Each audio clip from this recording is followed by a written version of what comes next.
When you arrived at Utah Beach, were there still visible signs of the initial invasion? Nothing, not a thing, not a thing. It was a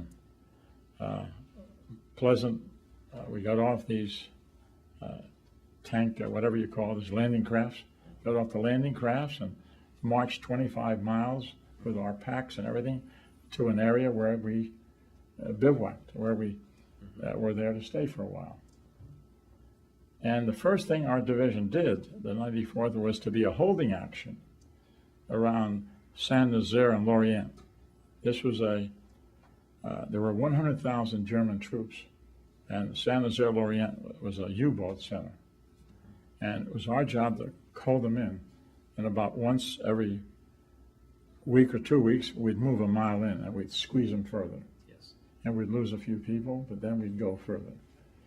And it's quite an experience. We would dig an area and get some doors and things and put all kinds of protection, and we'd be there for a week, and that was it. It was not very great combat. It was limited combat. Sporadic almost. Yeah, yeah.